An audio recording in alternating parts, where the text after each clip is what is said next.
Perkins is the president of Family Research Council and the host of Washington Watch. Tony, welcome to you. Let's start with Ukraine. The Defense Department is leaning on foreign allies to fill the gap, while conservative opposition to funding for Ukraine threatens Kyiv's ongoing fight against Russia. Tony, my question to you is, why risk giving Vladimir Putin the edge here? He's already signaled that he's eyeing Poland and potentially other Baltic states.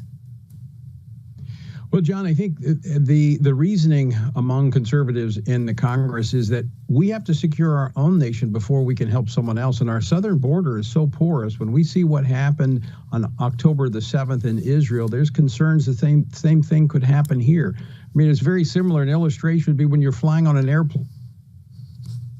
If the oxygen mask drop, you're supposed to put it on yourself first before you try to help someone else. America is very quickly slipping into a position where we're not going to be able to. In a Harvard-Harris poll that was released on Monday, the #1 issue for American voters right now is the issue of immigration and the southern border. And 77% of Americans believe that Joe Biden should make a deal with Republicans. So if they want to advance the Ukraine funding, they're going to have to deal with the border issue, period. Yeah.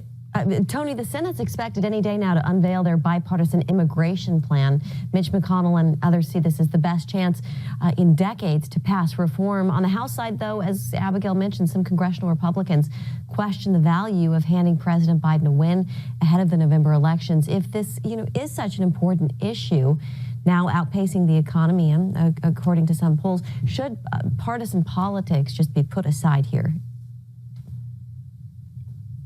Yeah, I would agree. I think that's absolutely wrong to make a decision based upon whether or not this would help the president. If it's the right thing, and it is like H.R. 2, the bill that the House actually sent over to the Senate, which does fix the border, they should absolutely support it. But I think the issue here is not so much it's going to hand President Biden a victory, is that it will be a facade in that it would suggest that the border issue is addressed and the crisis is over, when in fact it is not.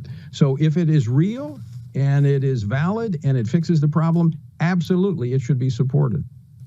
Tony, just a few seconds left here. The Biden re-election campaign kicked off with a rally to, quote, restore Roe right near us in Manassas, Virginia last night. Clearly, the abortion issue has helped Democrats overperform in the last couple of election cycles. Is the pro-life side doing anything to tweak its argument to win over voters who consistently show they want some form of abortion protection based on the results of several statewide ballot initiatives?